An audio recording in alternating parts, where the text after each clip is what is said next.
Hello मित्रांनो, welcome to the VRM classes. Last लेक्चरमध्ये आपण इलेक्ट्रिक पोटेन्शियल स्टार्ट केलेला पॉईंट आहे. इलेक्ट्रिक पोटेन्शियल कन्सेप्ट काय असते, electric potential energy formula find केलेला आहे, electric potential due to a point charge find केलेले आहे. त्याच्यानंतर आजच्या लेक्चरमध्ये आपल्याला electric potential due to electric dipole find करायचं आहे. Electric potential due to electric dipole कसं फाइंड करतात बघा इकडं. त्याच्यासाठी इलेक्ट्रिक डायपोल काय असते कन्सेप्ट सांगतो. इलेक्ट्रिक डायपोल म्हणजे two equal and opposite charges, हा एक प्लस क्यू चार्ज आहे आणि हा मायनस क्यू चार्ज आहे. Two equal and opposite charges separated by finite distance. Finite म्हणजे या दोघांमधला डिस्टन्स किती घेतात, 2l एवढा डिस्टन्स घेतलेला असते. म्हणजे 2l एवढा डिस्टन्सनं टू इक्वल आणि अपोजिट चार्जेस जर सेपरेट केलेले असतील तर त्याला म्हणायचं इलेक्ट्रिक डायपोल.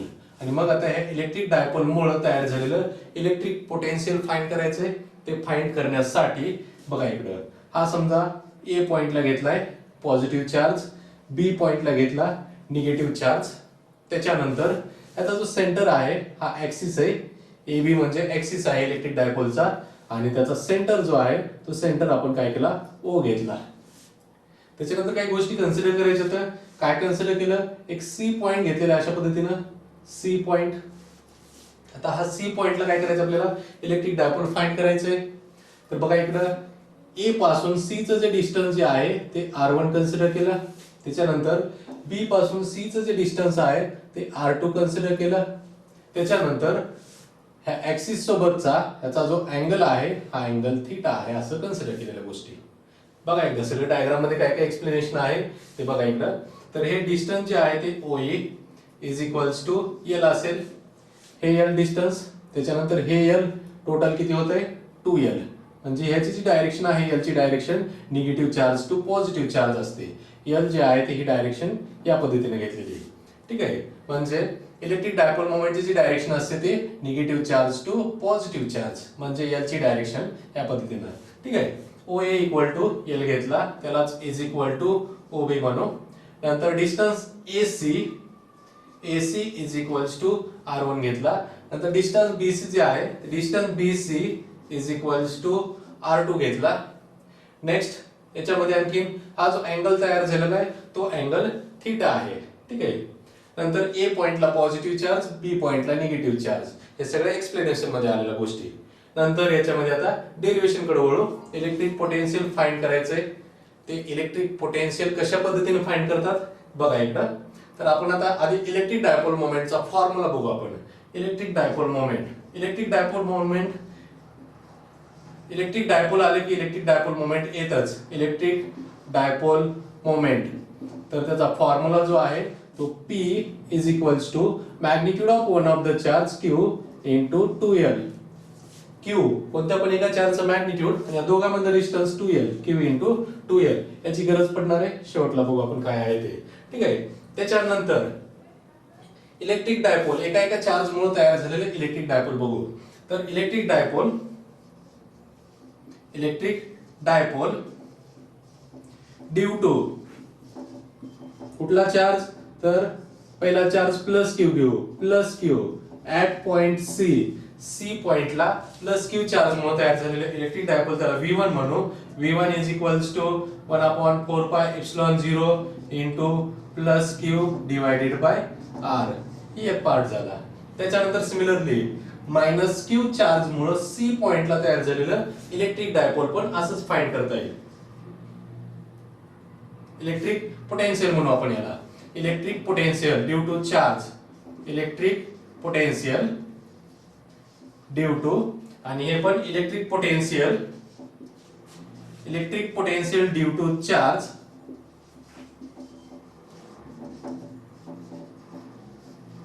दुसरा charge minus q, due to charge minus q at point C पॉइंटला फाइंड करायचं, त्याला V2 म्हणू. V2 is equals to 1/4 pi epsilon 0 minus Q divided by हे R2 असेल, हे R1. Q पासून C चं डिस्टन्स R1 आहे, त्याच्यामुळे हे R1.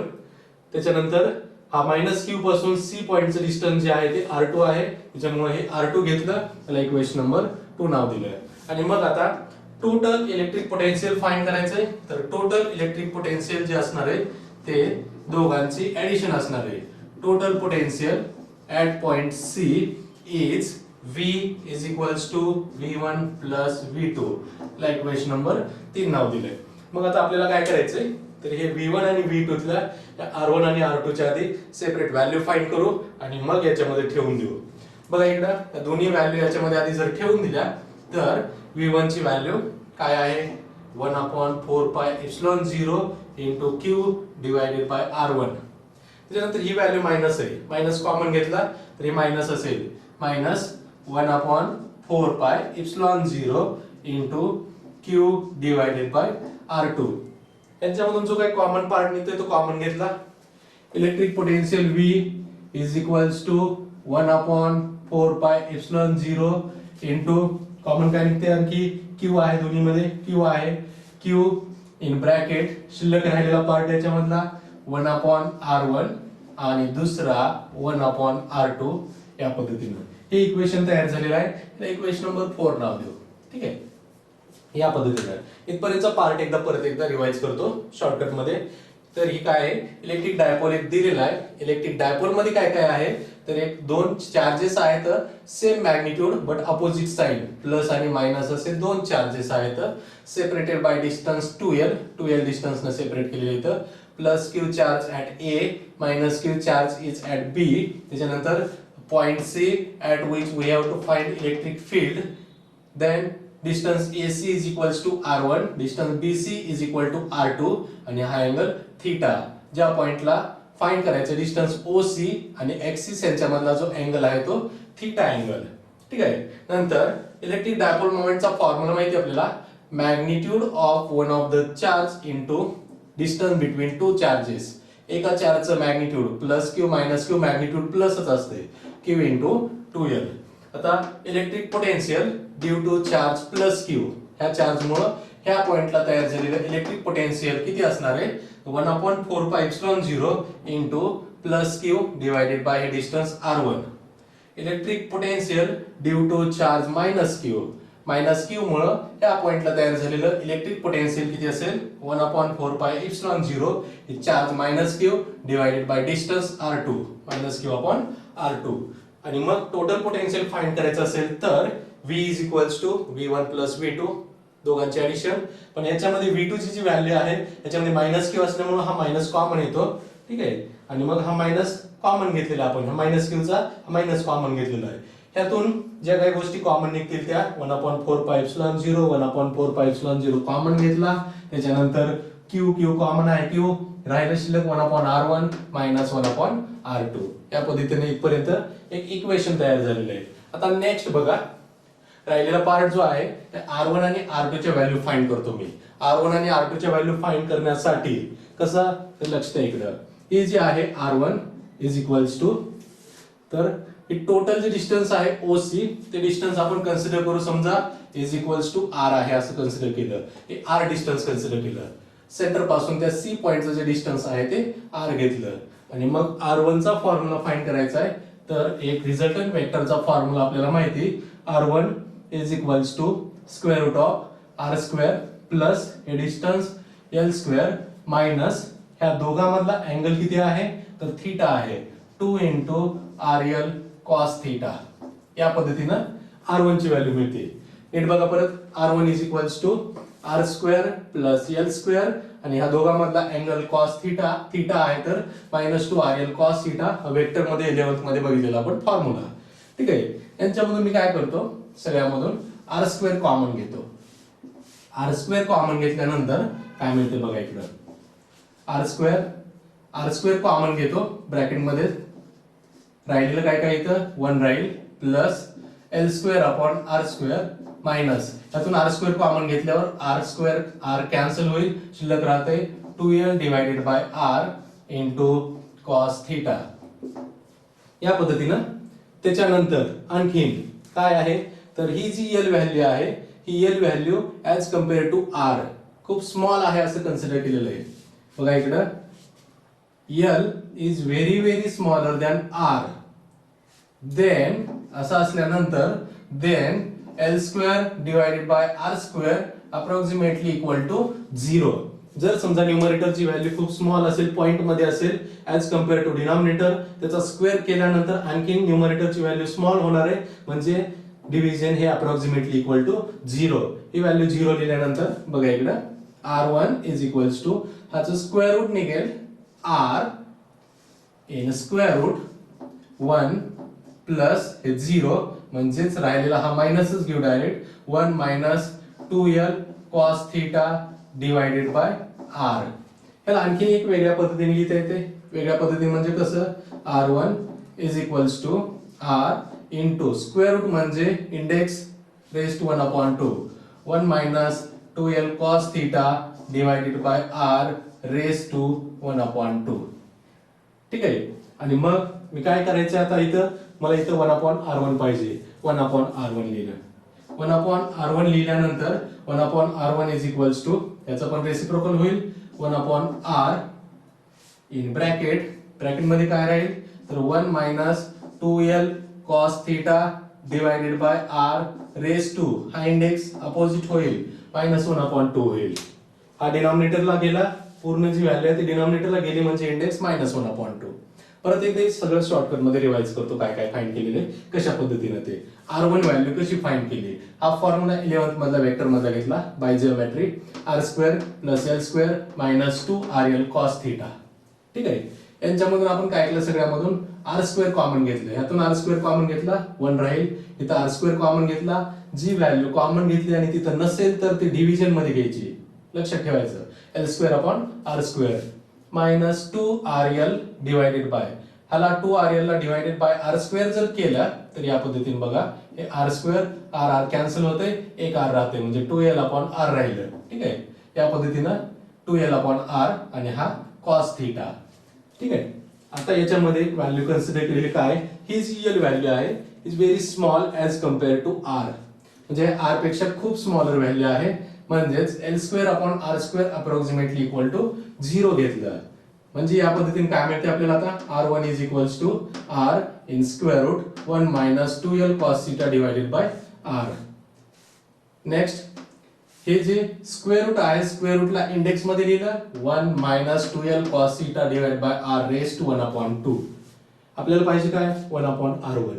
हे 1 अपॉन r1 म्हणजे याचा रेसिप्रोकल दोन्ही साइडचा घ्यायचा, reciprocal 1 upon r1 is equals to 1 upon r in bracket 1 minus 2l cos theta divided by r, reciprocal म्हणजे index raise to minus 1 upon 2. Same याच पद्धतीने आपल्याला कोणती व्हॅल्यू फाइंड करता येईल, r2 ची व्हॅल्यू फाइंड करताना नाव r2 चा formula, r2 is equal to, charge negative आहे त्याच्यामुळे तिथं r² plus l² plus 2 into rl cos theta plus घेतला. ठीक आहे. म्हणजे फक्त काय होईल, इथं प्लस येईल या फॉर्म्युल्यामध्ये. So r2 is equals to, म्हणजेच 1 अपॉन r2 डायरेक्ट घेतो, similarly 1 upon r2 is equals to 1 upon r in bracket 1 plus 2l cos theta divided by r raise to minus 1 upon 2. दोन्ही बघा फॉर्म्युले काय चेंज आहे, तर r1 च्या फॉर्म्युल्यामध्ये r² plus l² minus 2rl cos theta घेतलेलं आहे, त्याच्यामुळे 1 upon r 1 minus 2l cos theta, हा मायनस इथं आला. सेम पद्धतीने r2 मध्ये काय घेतलेलं, इथं प्लस घेतलेलं आहे, प्लस घेतल्यामुळे याच फॉर्म्युल्यामध्ये चेंज होईल थोडासा, तो प्लस येईल याच्यामध्ये 1 plus 2l cos theta upon r raise to 1 upon 2. या पद्धतीने हे दोन फॉर्म्युले मिळाले. ठीक आहे. याला आणखीन थोडंसं चेंज करावं लागणार आहे, डायरेक्ट r2 चे ह्या व्हॅल्यू लिहिता येणार नाही, तर मग चेंजेस काय करायचे, तर आपल्याला फॉर्म्युला यूज करायचा कुठला, बायनॉमियल एक्सपान्शनचा. बायनॉमियल एक्सपान्शन, बायनॉमियल फॉर्म्युले किंवा बायनॉमियल एक्सपान्शन. बायनॉमियल फॉर्म्युले लिहितो मी, काय फॉर्म्युले, तर 1 plus x raise to n असेल is equals to 1 plus nx आणि 1 minus x raise to n असेल, किंवा आधी मायनस लिहू का, मायनसचा फॉर्म्युला पहिला, 1 minus x raise to n is equal to 1 minus nx आणि 1 plus x raise to n असेल तर 1 प्लस nx. बायनॉमियल एक्सपान्शनचा शॉर्टकट फॉर्म्युला आहे. ठीक आहे. हे फॉर्म्युले दोन्ही याच्यासाठी यूज करू. मग फॉर 1 अपॉन r1 1/r1 साठी पहिला फॉर्म्युला यूज केला. केअरफुली बघा. 1/r1 is equals to 1/r आहे तसंच लिहितो, काही चेंज नाही. 1/r इन ब्रॅकेट 1 मायनस काय येणार आहे आता nx आहे. n म्हणजे काय इंडेक्स आहे. याच्यामध्ये इंडेक्स काय आहे -1/2 इंटू बाकीचं आहे तसंच 2l cos theta upon r 2l cos theta divided by r. परत एकदा फॉर्म्युला बघा यूज कसा केलाय तो. बायनॉमियल फॉर्म्युला किंवा binomial expansion 1 minus x raised to n 1 minus nx 1/r1 साठी यूज केला. 1/r1 इक्वल टू 1/r आहे तसंच 1 मायनस n आहे मल्टिप्लिकेशन मध्ये. n म्हणजे काय याचा index -1/2 2l cos theta upon r आहे तसंच. आणि मग आता याच्यामध्ये ह्यातला हा 2 आणि 2 कॅन्सल होते. शिल्लक राहते 1/r1 is equals to 1/r in bracket 1 minus minus plus l cos theta divided by r. एक फॉर्म्युला तयार झाला. याच्यासाठी आपण एक इक्वेशन नाव देऊ. 5 नंबरचं इक्वेशन तयार झालं. ठीक आहे. याच पद्धतीनं सेम 1/r2 आल्सो काय तयार होईल 1/r2 इज इक्वल टू काय तयार होईल सेम पद्धतीनं 1/r. म्हणजे याच्यामध्ये मायनसचा प्लस झालाय. तर आता 1/r2 मध्ये काय आहे प्लस आहे. प्लसचा मायनस होईल फक्त आणि हा फॉर्म्युला आहे असा राहील 1/r 1 minus l cos theta divided by r. याला इक्वेशन नंबर 6 नाव दिलं. ओके. तर बघा इकडे एकदा हे जे फॉर्म्युले तयार केलेले होते कोणते r1 आणि r2 चे ह्या व्हॅल्यू फाइंड करायचे इथे ठेवायचे आपल्याला. त्याच्यामुळे फॉर्म्युले तयार केले. तर बायनॉमियल एक्सपान्शन वरून कसे तयार केले एकदा सगळं रिवाइज करतो. तर हे 1/r1 आहे. त्याच्यासाठी हा फॉर्म्युला 1/r1 साठी 1 minus x raised to n 1 minus nx. कसं ठेवायचं मग तर 1/r1 आहे तसंच 1/r आहे तसंच 1 पण आहे तसंच मायनस फॉर्म्युलात n आहे. n म्हणजे इंडेक्स मायनस 1/2 बाकीचं राहिलेलं 2l cos theta upon r म्हणजे x आहे. 2l cos theta upon r 2 cancel झाला.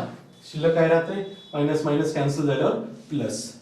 नेक्स्ट आता सेम पद्धतीनं 1/r2 जर याच्यामध्ये मायनस असेल तर प्लस झालाय. r2 मध्ये प्लस आहे तर प्लसचा या फॉर्म्युल्यामध्ये मायनस होईल 1/r 1 minus l cos theta upon r. Equation number 6 तयार झालेले या पद्धतीनं आपलं. ठीक आहे. हे जे इक्वेशन्स आलेत 5 आणि 6 हे इक्वेशन्स आपल्याला कुठे ठेवायचे तर इक्वेशन 4 मध्ये. बघा इकडे from equation 4 5 and 6 from equation 4, 5 and equation 6 म्हणजे 5 आणि 6 इक्वेशन 4 मध्ये ठेवून देऊ. Electric potential V is equals to 1/4 pi epsilon 0 into charge Q in bracket. हे 1/r1 च्या जागी डायरेक्ट ही व्हॅल्यू ठेवायची पूर्ण. मग 1/r1 च्या जागी काय आहे 1/r in bracket 1 plus l cos theta divided by r bracket close. त्याच्यानंतर पुढे मायनस 1/r2 आहे. 1/r2 च्या जागी आहे ती व्हॅल्यू पूर्ण minus 1/r in bracket 1 minus l cos theta divided by r. या पद्धतीनं आता काय केलं या दोन्ही मध्ये 1/r कॉमन दिसते ब्रॅकेट मधून बाहेर घेतला तो. तर v is equals to 1/4 pi epsilon 0 into q divided by r common घेतला. शिल्लक राहिलेले हे पहिला bracket 1 plus l cos theta divided by r. आता काय करू मायनस न मल्टिप्लाय करून टाकू एका स्टेप मध्ये. मायनस न मल्टिप्लाय केल्यावर हा -1 होईल. -1 हा minus minus plus plus l cos theta divided by r. आणि मग यातला हा +1 -1 कॅन्सल झाला. शिल्लक राहिलेत l cos theta upon r. l cos theta upon r 2 times होते. v is equals to 1/4 pi epsilon 0 into q upon r into 2l cos theta divided by r. आणि मग एक फॉर्म्युला तयार होतो final v is equals to 1/4 pi epsilon 0 into q into 2l cos theta divided by R into R R square. आता हा formula आपल्या ओळखीचा आहे, म्हणजे आता थोड्या वेळापूर्वी लिहिलं होतं. हे जे इलेक्ट्रिक डायपोल आहे त्याचं इलेक्ट्रिक डायपोल मोमेंट जे आहे, इलेक्ट्रिक डायपोल मोमेंट काय असतंय तर P इज इक्वल्स टू एका चार्जचं मॅग्निट्यूड Q इंटू ह्या दोघांमधलं distance 2L, Q into 2L.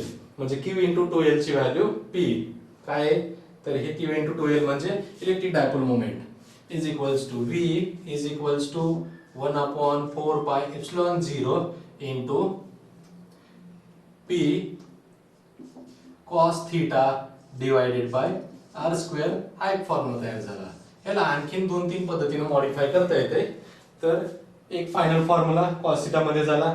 दुसरा आणखी याच्यामध्ये चेंजेस करू, थोडंसं काय चेंज करता येईल बघा इकडं. तर या फॉर्म्युलेला आपण काय करू आता तर आर न डिवाइड मल्टिप्लाय केलं मी याला. Electric potential V is equals to 1/4 pi epsilon 0 into P into R cos theta divided by R cube झाला. P R cos theta divided by R cube. हा cos थीटा आहे, हे काय P into R दोन vector आहेत आणि त्यांच्यामधला cos angle दिलेला असेल. cos थीटा मध्ये डॉट प्रोडक्ट येतो. V is equals to 1/4 pi epsilon 0 P bar dot R bar divided by R cube. या पद्धतीनं हा एक फॉर्म्युला तयार झाला. आणि आणखी तिसरा एक फॉर्म्युला तयार होतो. तर वेक्टर मध्ये आपण एक बघितलेली कन्सेप्ट आहे, वेक्टर डिवायडेड बाय त्याचं मॅग्निट्यूड म्हणजे एक आर घेतला, वेक्टर डिवायडेड बाय त्याचंच मॅग्निट्यूड. हा आर क्यूब आहे तर एक आर बाजूला घेतला, आर स्क्वेअर राहील. तर ते काय असतंय हे म्हणजे एक युनिट वेक्टर असते. युनिट वेक्टर हा वेक्टर डिवायडेड बाय आर एक बाजूला घेतला तर आर स्क्वेअर राहील. R bar divided by R म्हणजे काय राहिलं युनिट वेक्टर. म्हणजे याला आणखीन असं लिहिता येईल 1/4 pi epsilon 0 into P dot R cap divided by R square. या पद्धतीनं हा फॉर्म्युला 3 वेळेने लिहिता येतो. कशाचा फॉर्म्युला आहे तर electric potential due to electric dipole. परत एकदा सगळे लास्टचा पार्ट रिवाइज करतोय.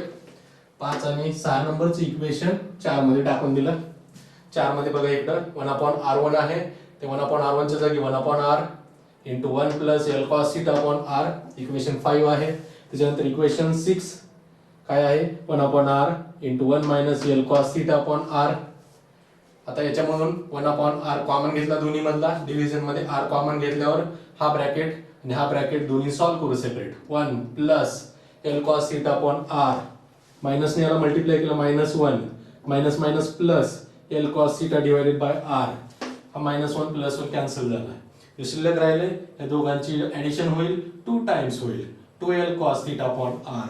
हे राहिलेलं 1/4 pi epsilon 0 q upon r 2l cos theta divided by r. म्हणजे याच्यामध्ये q इंटू 2l जर एकत्र केला ग्रुप तर ते इलेक्ट्रिक डायपोल मोमेंट आहे. डायपोल मोमेंट p लिहिलं त्याच्या जागी p cos theta upon r square. एक पद्धत झाली फॉर्म्युला लिहायची. आणखीन चेंज केला तर वेगळ्या पद्धतीनं याला r न डिवाइड मल्टिप्लाय केलं. r न डिवाइड मल्टिप्लाय केल्यानंतर काय होतंय p r cos theta upon r cube. जर हा cos थीटा असेल दोन वेक्टर मधला प्रोडक्ट सोबत तर काय येतं तिथं डॉट प्रोडक्ट म्हणायचं याला. 11वीतला पार्ट आहे वेक्टर स्केलर मधला 1/4 pi epsilon 0 p bar dot r bar divided by r cube.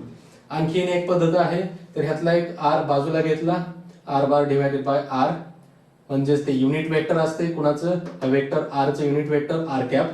म्हणजे याला 1/4 pi epsilon 0 p bar dot r cap लिहिलं तर इथं r स्क्वेअर राहील शिल्लक. एक r जो आहे तो r कॅप मध्ये गेला.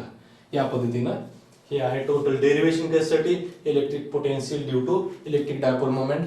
4 मार्कासाठी पार्ट आहे 12वी बोर्डासाठी. सोबतच याच्यामध्ये जे फॉर्म्युले आहेत हे आपण वेक्टर फॉर्म मध्ये लिहिलेले. हे सीईटी आणि नीट साठी डायरेक्ट फॉर्म्युले येऊ शकतात किंवा या फॉर्म्युल्यावरती काही चेंजेस करून एक्झाम्पल्स विचारले जाऊ शकतात. तर लक्षात ठेवायचं सगळं. ओके.